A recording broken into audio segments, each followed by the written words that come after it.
Sa immigration program na ito to Canada, may tsansa na maging permanent resident ang mga nasa Tier 4 and 5, yung mga low-skilled workers. Ito'y sa larangan ng agriculture, construction, at maging mga caregivers.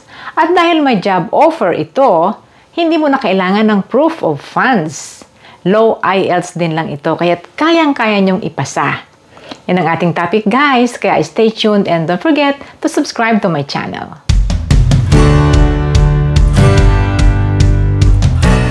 Hello and welcome back guys sa Menchie's Philcan Life. Sa ating Menchie po ito muli nagsasabing maraming salamat sa inyong palaging panonood sa ating mga videos. Dito po sa ating channel naghahatid tayo ng mga kaalaman tungkol sa mga pathways in coming to Canada, mga job opportunities at ilang mga ganap sa ating buhay bilang isang Filipino-Canadian. So guys, kung kayo interesado sa ganitong mga paksa, I invite you to subscribe to my channel.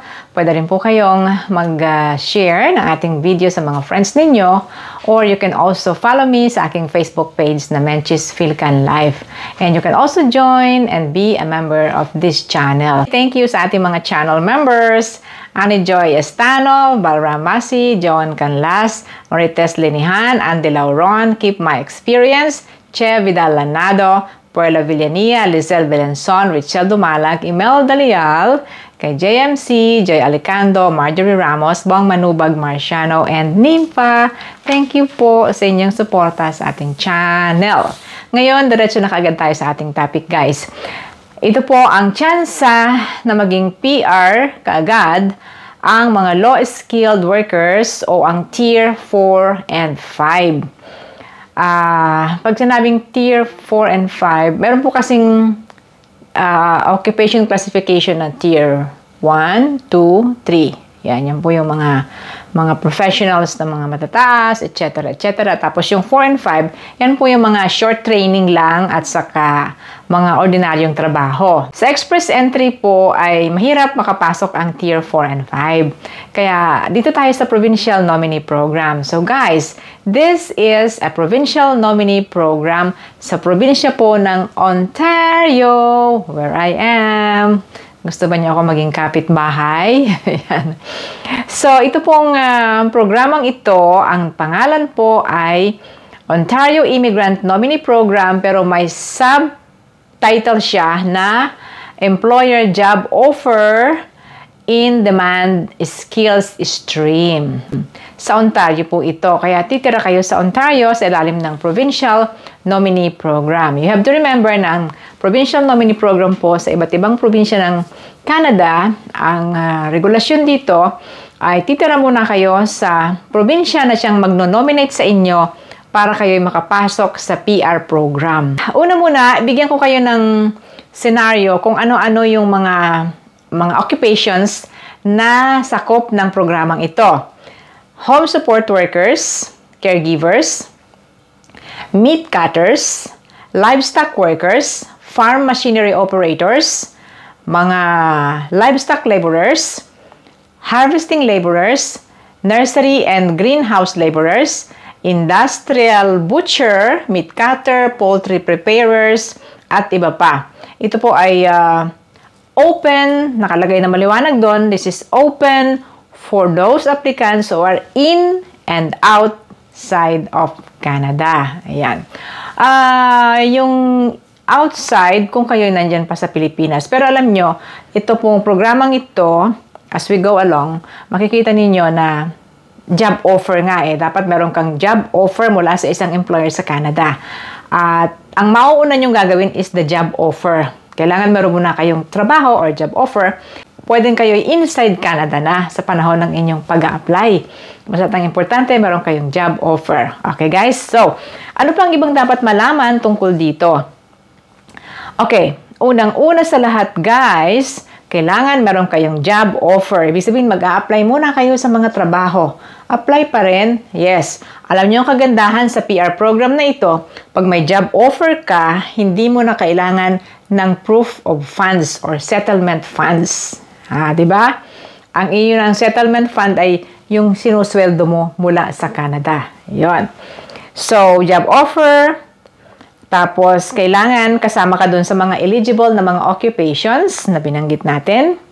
This work must be in Ontario. Submit an expression of interest sa portal po ng Ontario Immigrant Nominee Program. Yon. You must have at least 9 months of cumulative paid full-time work experience dun sa mga trabahong binanggit ko.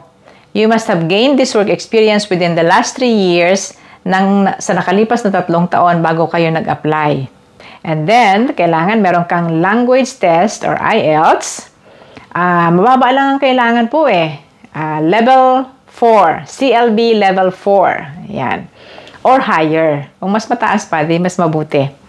At ang education po ay hinihingi dito, Canadian high school lang po ang hinihingi na educational requirement dito. O, di ba? Kung sa Pilipinas, kung hindi ka po grade 12, ang dapat na education mo ay second year college. Yan po ang katapat ng high school dito sa Canada. Okay? Kung grade 12 ka naman, then pasok ka na kahit grade 12 lang ang tinapos mo. At ang education mo ay kailangan na iyong ipapa-assess yung educational credential assessment.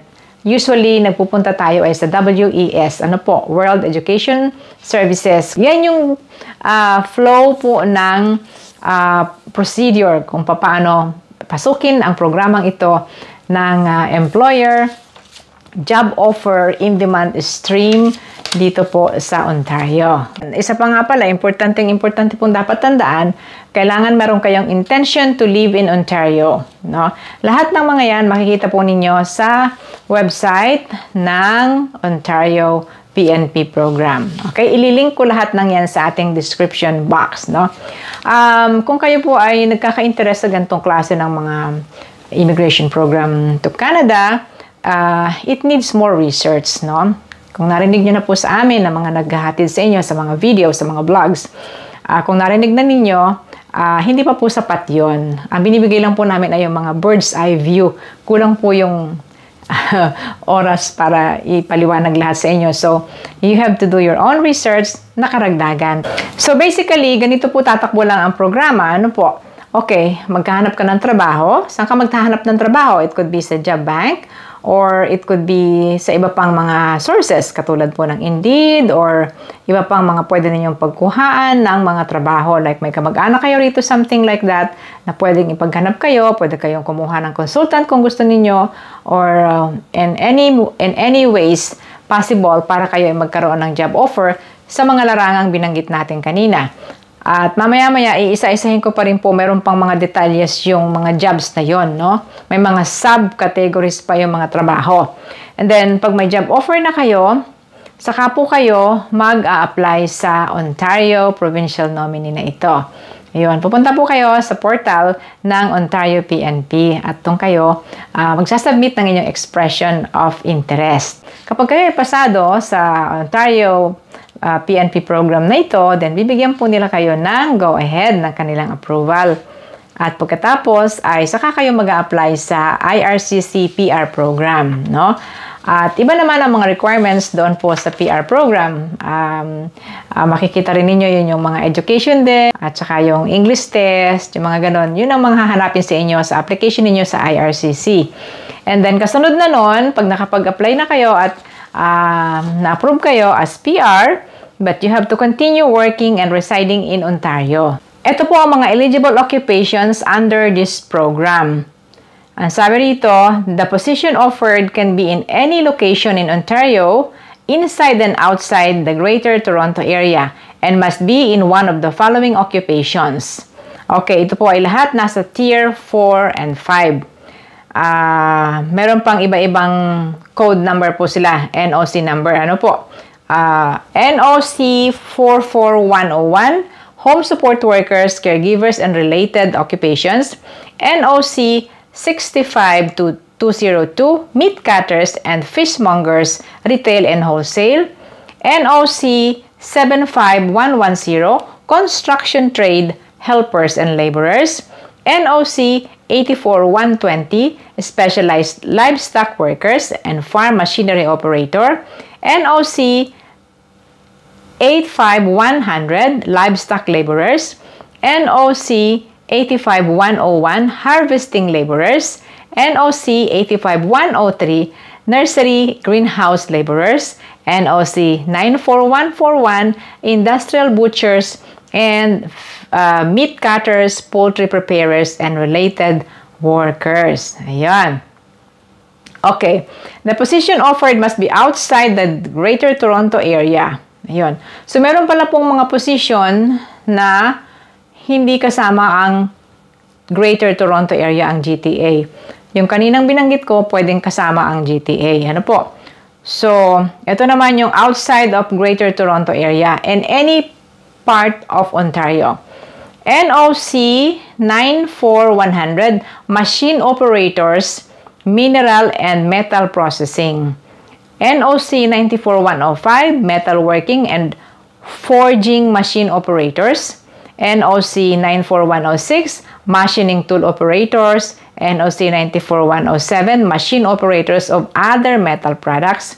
Mayroon pang 94110 chemical plant machine operator.